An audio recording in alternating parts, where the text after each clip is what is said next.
ஆண்டவர் இரட்சகருமாகிய இயேசுவின் இனிதான நாமத்தினால் உங்களை வாழ்த்துகிறேன். நம்முடைய ஆவிக்குரிய சிந்தனைக்காக சங்கீதம் 91:15 நான் வாசிக்கிறேன். அவன் என்னை நோக்கி கூப்பிடுவான், நான் அவனுக்கு மறு உத்தரவு அருளிச் செய்வேன்.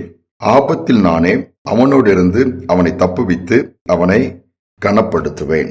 அவன் ஆண்டவர் அழகாக இந்த இடத்திலே சொல்லியிருக்கிறார். அவரை நோக்கி கூப்பிடும் பொழுது என்ன பண்ணுவாராம்? மறு உத்தரவு கொடுப்பாராம். ஆபத்திலே கூட இருந்து தப்புவிப்பார். அதோடு மட்டுமல்ல, கனப்படுத்துவேன் சொல்லுகிறார். வேதத்தில் ஒவ்வொரு சம்பவங்களை நாம் பார்க்கும் பொழுது குறிப்பிட்ட ஒவ்வொருவருக்குமே கர்த்தர் மறு உத்தரவு கொடுத்திருக்கிறார், பதில் சொல்லியிருக்கிறார். அதோடு மட்டுமல்ல, அவருடைய வேண்டுதல்களை அருளி செய்திருக்கிறார். யாருடைய ஜெபத்தை அவர் புறம்பே தள்ளுதலை புறக்கணிக்கவே இல்லை. கூப்பிடும் பொழுது கூப்பிடுகிற காக்கை குஞ்சுகளுக்கு கூட ஆகாரம் கொடுக்கிறார் என்று வேதம் சொல்லுகிறது. பழைய ஏற்பாட்டு காலத்தில் சிம்சோனை பார்ப்போம் என்று சொன்னால், அவருடைய வாழ்க்கையிலே ஒரு கழுதையின் பச்சை தாடை எலும்பை வைத்து 1000 பேரை எதிரிகளை வீழ்த்தி விடுகிறான். பெலிஸ்தியர்கள் விரோதமாக வருகிறார்கள். ஆண்டவர் உதவி செய்கிறார். 1000 பேரை வீழ்த்தி விட்ட பிறகு தாகத்தினால் நாவரண்டு என்ன செய்வது என்று சொல்லி தவிக்கும் பொழுது ஆண்டவரை நோக்கி கூப்பிட்டான் என்று சொல்லி நியாயாதிபதிகள் 15ஆம் அதிகாரத்திலே வாசிக்க முடியும். மிகவும் தாகமடைந்து கர்த்தரை நோக்கி கூப்பிட்டு, தேவரீர், உமது அடியேன் கையினால் இந்த பெரிய ரட்சிப்பை நீர் கட்டளையிட்டிருக்க, இப்பொழுது நான் தாகத்தினால் செத்து விருத்த சேதனம் இல்லாதவர்கள் கையிலே விழ வேண்டுமாண்டு ஒரு சின்ன விண்ணப்பத்தை வைக்கிறான். உடனே ஆண்டவர் என்ன பண்ணுகிறான்? அங்கு அந்த இடத்திலே ஒரு பள்ளத்தாக்கை பிளக்க பண்ணி அதிலிருந்து தண்ணீர் வர வைத்து தாகத்தை தீர்த்து வைக்கிறார். சத்துருக்களை ஜெயித்து அடுத்து இன்னொரு பிரச்சனை வந்து விட்டது, என்ன செய்வேன் தவிக்கும் பொழுது தேவனை நோக்கி கூப்பிடுகிறார். தேவன் அங்கு உதவி செய்கிறார்.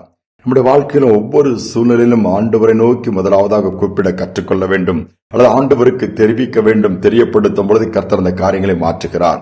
இங்கிலாந்து தேசத்திலே 17ஆம் நூற்றாண்டிலே அங்கு ஒரு போதகர் ஜான் ஊழியத்தை செய்து கொண்டிருக்கிறார். அப்பொழுது அங்கு பிரசங்கிக்க கூடாது ஒரு தடை ஏற்படுத்துகிறார்கள். இவர் தன்னுடைய ஆலயத்தை பூட்டிவிட்டு பிரசங்கிக்க ஆரம்பிக்கிறார். திடீரென்று சொல்லி அந்த ராணுவத்தில் உள்ள அந்த சிப்பாய்களை நுழைந்து பிரசங்கத்தை நிப்பாட்டு என்று சொல்லுகிறார். இந்த போதகர் பிரசங்கித்துக் கொண்டே இருக்கிறார். மீண்டும் சொல்லுகிறார், பிரசங்கத்தை நிப்பாட்டு என்று துப்பாக்கியை கையில் வைத்து நேராக அவர் பிரசங்கித்துக் கொண்டிருந்த அந்த போடியத்துக்கு முன்பாக போய் நின்று நேராக சொல்லும் பொழுது இவர் நிப்பாட்டி அப்படி பார்க்கிறார். திரும்பவும் பிரசங்கத்தை ஆரம்பித்து விடுகிறார். கோபம் வந்து விடுகிறது. நான் திரும்ப திரும்ப சொல்லுகிறேன், நிப்பாட்டு என்று சொன்னால் நீ பிரசங்கிக்க கூடாது என்று சட்டம் இருக்கிறது அல்லவா, நீ எப்படி ஆண்டவரை பற்றி சொல்லலாம் என்று சொல்லி அவர் சொல்லும் பொழுது அந்த ஊழியர் சொன்னாராம், நீ உன் வேலையை சொய், நான் என் வேலையை செய்கிறேன் சொல்லி மீண்டும் பிரசங்கித்தாராம். ஒண்ணுமே புரியல. திரு தெளிவாக சொன்னாராம், என்னுடைய வேலை என் ஆண்டவர் கொடுத்த கட்டளை, நீ போய் பிரசங்கிக்க வேண்டும், ஆண்டுடைய வார்த்தை எல்லா இடத்துல போய் சொல்ல வேண்டும் என்று. உன்னுடைய வேலை அரசாங்கம் பிரசங்கிக்கிறவரை சுட்டுக் கொள்ள வேண்டும், அதுதானே, சுட்டுக்கொள், நான் பிரசங்கித்தான் செய்வேன் சொல்லி திருப்பி பிரசங்கத்தை தொடர ஆரம்பித்தாராம். இவனுக்கு கோபம் வந்து துப்பாக்கி அவருக்கு நேர் குறி வைத்து சுட ஆரம்பித்தான். என்ன நடந்தது? துப்பாக்கி வேலை செய்ய முடியாமல் போய்விட்டது.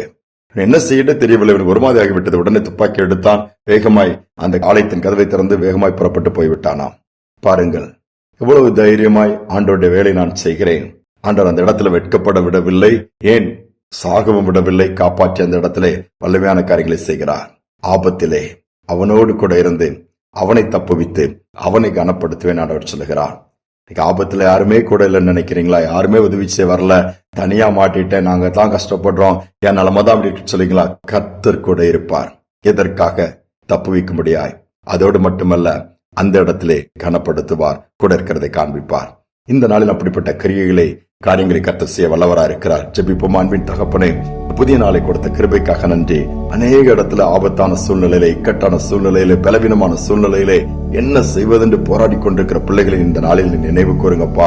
யாரெல்லாம் நோக்கி கூப்பிடுகிறார்கள், எப்படிப்பட்ட இக்கட்டுகள் இந்த விடுதலை பெற, எப்படிப்பட்ட சூழ்நிலையிலிருந்து வெளிவர, எப்படிப்பட்ட அடிமைத்தனத்திலிருந்து அதிலிருந்து விடுவிக்கப்பட கூப்பிடுகிறார்களோ, ஜெபிக்கிறார்களோ, நோக்கி விண்ணப்பங்களை ஏறெடுக்கிறார்கள். என் தேவன், பரலோகத்தில் இருக்க தேவன் அதை கேட்டு அங்கு அற்புதத்தை செய்வீராக. குடும்பத்தினருக்காக, பிள்ளைகளுக்காக, யாருக்காக ஜெபித்தாலும் என் தேவன் அந்த ஜெபத்தை கேட்பீராக. அற்புதத்தை செய்து நீர் கூட இருக்கிறதை காண்பீங்க. சத்துருவின் கிரியைகளை ஒன்றுமில்லாமல் விரோதமாய் உருவாக்கப்படுகிற ஆயுதங்களை வாய்க்காமல் போக பண்ணுங்க.